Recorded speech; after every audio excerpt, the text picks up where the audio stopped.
What's up guys? So today I'm gonna show you 3 Sony hacks. Now I call them hacks because I feel that they're not really common knowledge, but these hacks have actually helped me whenever I'm out there filmmaking. So without further ado, let's go ahead and jump right in.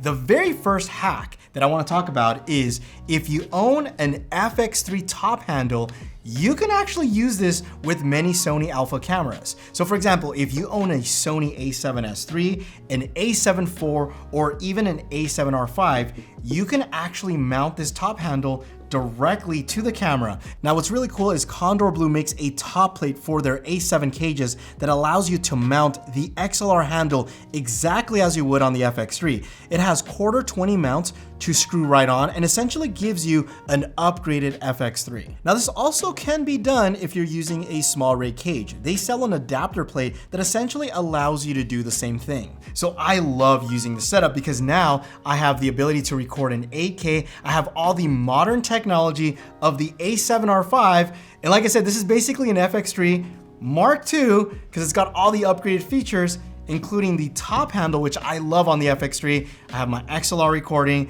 and this is perfect for run and gun setups. So yeah, this top handle works with many Sony Alpha cameras. Now this next hack pertains more to the a7 IV and a7R5. If you try to film 60 frames per second, we all know there's a slight crop.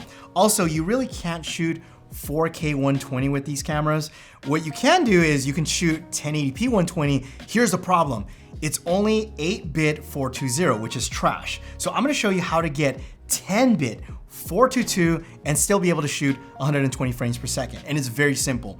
All you need to do is go into your menu, and then when you do that, go into File Format. And you wanna switch this over to XAVC-SI HD. And then from here, we wanna go into the SNQ settings. Now, record frame rate just means that when you slow something down, it's gonna be in a 24p timeline. So I generally leave it at 24p.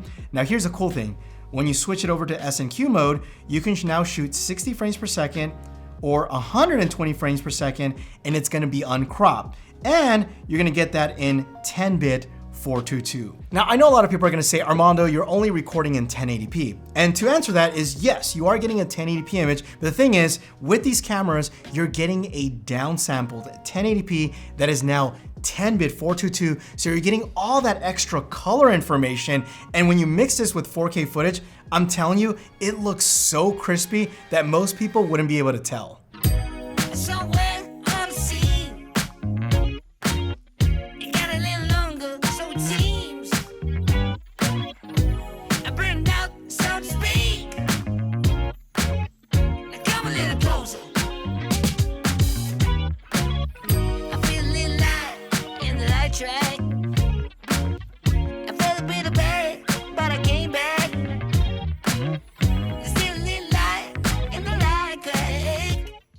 Now this next hack works on pretty much any Sony Alpha camera, including the FX line, and this is something that I really like about the FX6 that I didn't get on my FX3 or any of these Alpha cameras, and that's being able to have preset white balances. Now I'm gonna show you how this is done.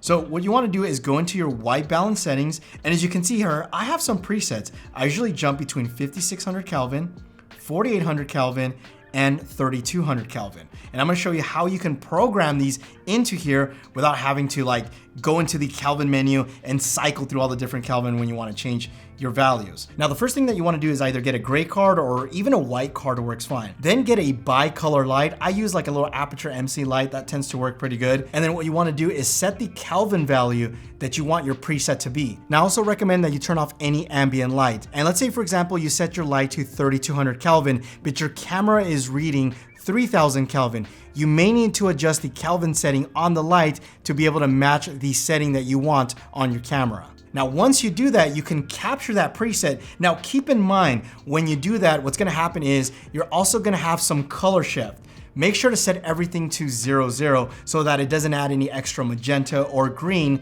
to your white balance. And once you set your different white balances, you can now program 3 different presets, which makes it so much easier when you're out filming.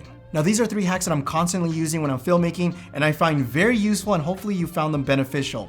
Now if you guys have any hacks that you want to share with the community, leave a comment down below. Also, bonus hack, if you want to see that bonus hack, there's a link right here. Take a look. My name is Armando. Thanks again for watching, and you will catch me in the next one. Adios.